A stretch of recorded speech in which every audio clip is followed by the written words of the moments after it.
Hi everyone. So you must have heard a lot of conflicting information about the H1-B visa. On the one hand, local Americans complain that companies don't even bother hiring American workers, instead they go for cheap foreign labor. On the other hand, H1-B workers complain that companies don't want to hire foreign workers but instead just go for American citizens and green card holders. What if I told you that they are both right? I'm going to explain how it all works using my experience as an H1B worker in the US. But before I get into it, let me give you a quick recap about my journey.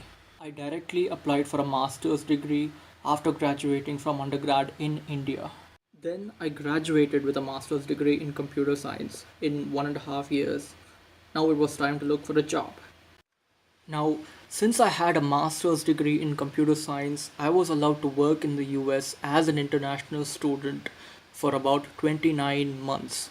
This period is called the OPT plus OPT STEM extension. So I didn't need a sponsor or anything. All I needed was an EAD or an employment authorization document to work for 29 months because I was on an F1 visa with a master's degree in a STEM course. Now, here's the important part to remember. The F1 visa is a non immigrant visa, which means you're not supposed to show any intent of immigrating into the United States if you are on an F1 visa. This means I'm not allowed to apply for a green card. So, if I do want to immigrate into the United States, the only option I have is to get an H1B visa. So, when I started looking for a job, I had to make sure that the employer was going to sponsor my H1B visa eventually. Unfortunately, most jobs out there didn't want to sponsor H1B visa. This left me with very few choices for an employer, one of which was the infamous Desi consultancy. These Desi consultancies are also known as body shops. Anyway, long story short, I joined one of these Desi consultancies.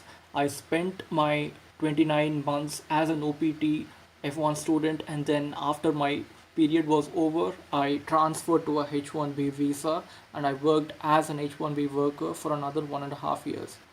After 1.5 years on a H1B visa, I eventually decided to move on and return to India. I have another video describing why the H1B visa feels problematic and it feels like a slavery.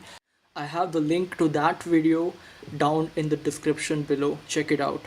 Anyway, here's how these Desi consultancies work. There are a lot of companies out there that have some sort of an internal project going on. These companies could be anything. It could be a retail chain. It could be a mobile app. It could be a financial institution or an insurance company. Anything. And all these companies have some internal project or the other going on, but the skills required for those projects can be very specialized. For example, I was an AngularJS developer, and there were very few projects in each company that I went to that specifically had an AngularJS project. Some of them had React in it, some of them had jQuery. Each of those projects had different pay requirements, different experience levels, and so on. To fulfill these temporary needs, companies hire contractors who specialize in these skills. But they don't want to sponsor an H1B visa for these contractors. However, it is these contractors that companies are short of. Companies want to hire more of these contractors, but they are not able to find as many as they need. Which brings us to how it all works. Let's call any company that needs something done the end client. The end client doesn't have the time or energy to look for contractors. So instead of looking for a contractor themselves, they hire a company to do it for them. This company is called the vendor. End clients can have any deal with the vendor, but mostly these clients offer vendors a certain hourly rate for each contractor they supply them with. It's these vendors who keep complaining about how they can't find enough talent to fulfill the jobs they have. As it turns out, they themselves don't have the energy and resources to look for those contractors. So what they do instead is that they subcontract this search to other companies, typically the Desi consultancy.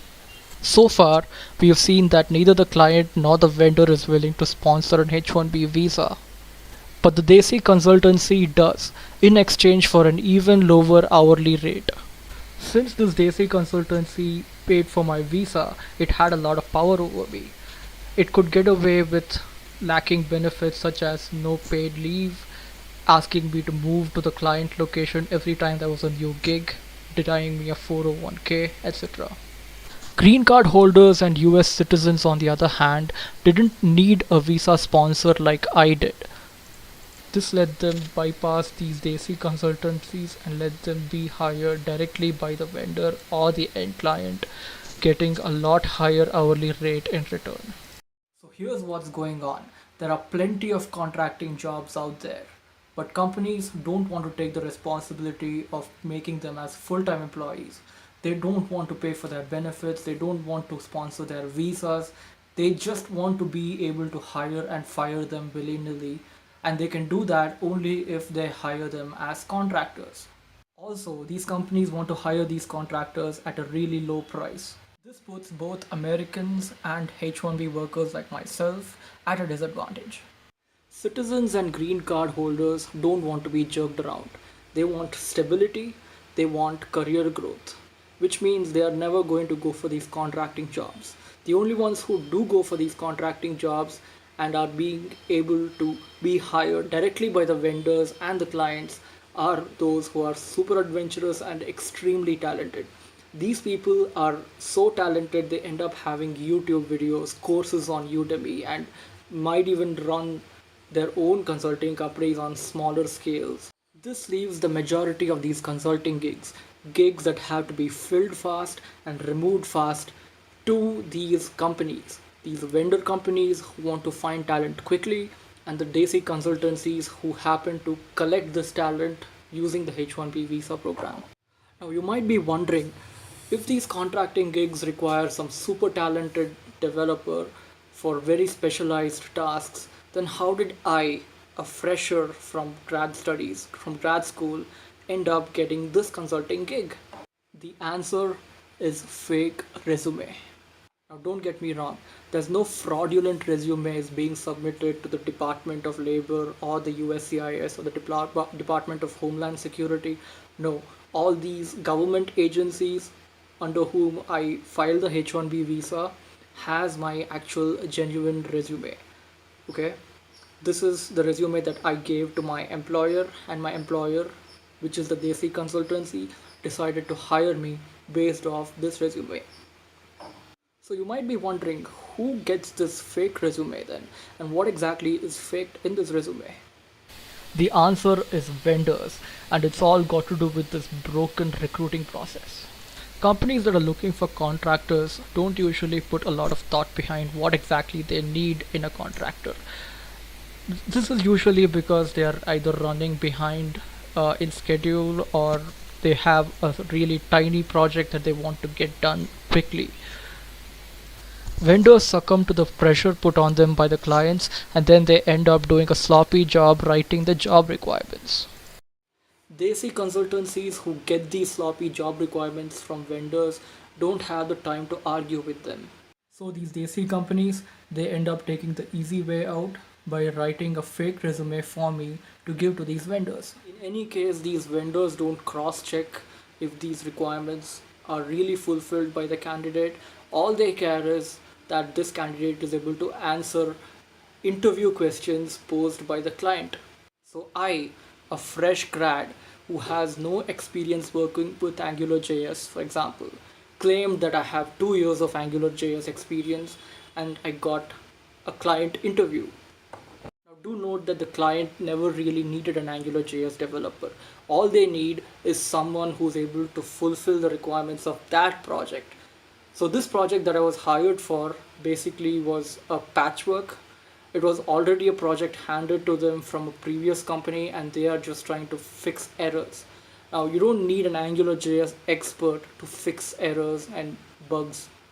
All you need is someone who knows some basic programming. So After I gave out my fake resume and after I passed a few rounds of simple interviews, everybody ended up happy. The client ended up getting somebody to do some basic patchwork and bug fixes. I ended up getting a consulting gig, and everybody in the middle got an opportunity to siphon my hourly rate. So, what ended up happening finally is that instead of them getting the expertise they needed, they got the desperation from a candidate who could get the job done. Which means, on paper, I was an expert, but in practical sense, I was desperate. So the fact that I was an expert on paper and the fact that I was desperate in real life had to be kept separate. They couldn't be integrated and put together because of all the complicated requirements related to the H1B. Okay, so that's it from me.